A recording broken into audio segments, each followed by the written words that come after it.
What's going on is Anton from AntonDaniels.com. I appreciate you guys for continuing to rock with me. I want to mine out this whole Elon Musk situation because since he's taken over Twitter, Twitter has been all I've been hearing about as far as social media platforms and what's been happening and how things are being censored and so on and so forth. And so I want to kind of break this down from a couple different news videos that I've seen recently. So let's get right into it. Twitter owner Elon Musk accused Apple of threatening to block Twitter from its App Store without saying why in a series of tweets on Monday. The world's richest person also tweeted, quote, Apple has mostly stopped advertising on Twitter. Do they hate free speech in America?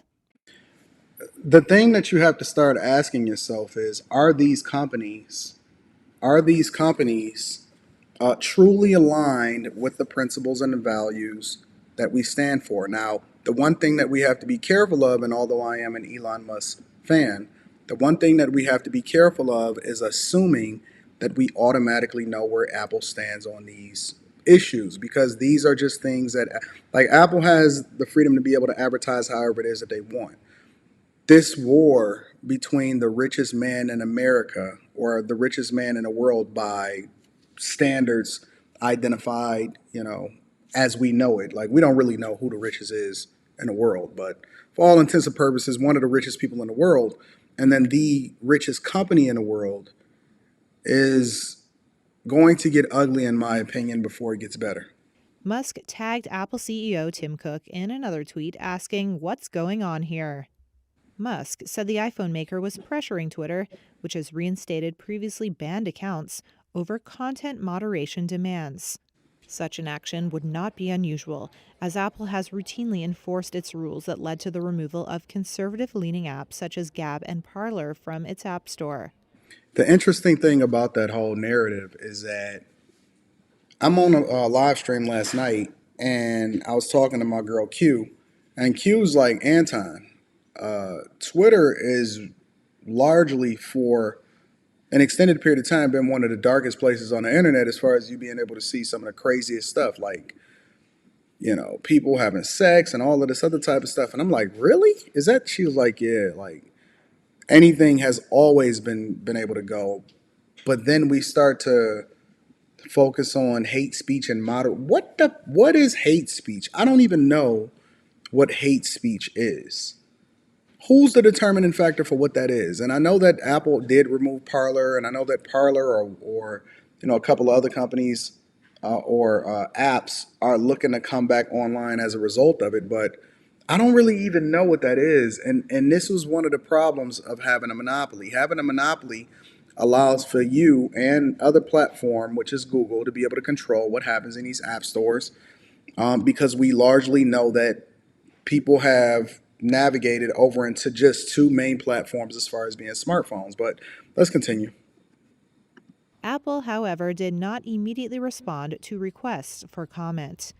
According to ad measurement firm Pathmatics, Apple has significantly decreased its weekly advertising on Twitter since Musk inked the deal for the social media platform. There's been a pattern since the acquisition. A growing list of companies have stopped or paused advertising on Twitter, which relies on ad sales for about 90% of its revenue. Musk, a self-described free speech absolutist, said earlier this month that Twitter had seen a massive drop in revenue and blamed activist groups for pressuring advertisers. So maybe it is mob rule, right? I mean, maybe it completely is mob rule when it comes to being able to pressure these companies to do what you want to do. And this is why I tell people all the time that money talks. It all comes back down to the money, no matter what you say, no matter how you say it. We've seen it play out with Kanye. We've seen it played out with Kyrie. We've seen it play out with Elon Musk, one of the richest men in the world. It all comes back down to money. And when you can control the flow of money, you can control what somebody says or does, and you can completely remove the power that somebody else has. And as long as people stick together and these companies stick together, they can then control what happens on these platforms. And so it's going to be interesting to see how this things play out. Let me switch over into Alyssa Milano really quickly, because this was a pretty interesting thing, and I think that it ties in perfectly with what it is that I'm communicating with you guys.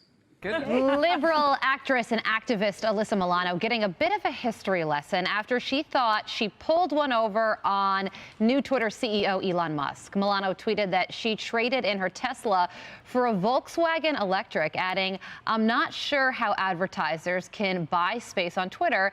Publicly traded companies' products being pushed in alignment with hate and white supremacy doesn't seem to be a winning business model." But users were... Well, she's off. Well, let me continue into this because I haven't seen the video, but you guys sent it to me, so let me continue into it. Quick to point out Volkswagen's dicey past, more than one sharing that the company started out as a state-owned enterprise in Nazi Germany. Musk's response, well, he responded with the crying, laughing emoji, so he does not seem to mind what Alyssa Milano did. Emily, one person tweeted, "Imagine thinking that you're woke and owning Elon Musk by trading your American-made car for one literally founded by Nazis." Yeah.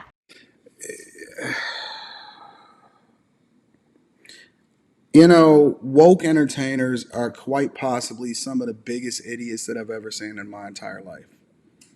And I'm really interested in starting to interview some of them because I want to know what their thoughts are, not just about what it is that they do from an acting perspective, but I want to know what their thoughts are in general because I think that these people are idiots, literally idiots.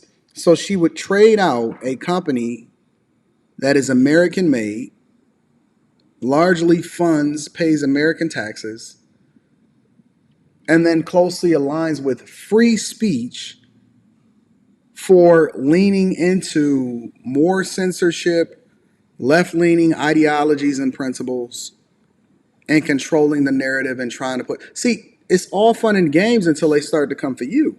It's all fun and games until they start to come for you. I don't understand it. I don't understand it. I'm very curious as to what you guys think. Make sure y'all tap into the Patreon. The link is in the description as well as pinned to the top of the chat. Also, subscribe to the channel, turn on your notifications, and then subscribe to my other channel, the Anton Daniels channel, in order for us to be able to have this conversation because I don't. I'm trying to mine this out and I'm trying to make sense of everything that everybody is doing on a regular basis. And it seems like everything is becoming more and more divisive every single day that we have these conversations because it's a fight. It's a fight for free speech, censorship. Thank God that we at least have Elon Musk, in which he's losing $4 million every single day with this Twitter acquisition. I thought that it was a bad deal from the very beginning. But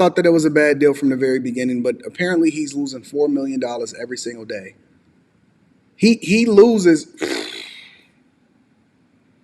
just from trying to do what he would call the right thing. But I'm curious as to what you guys think.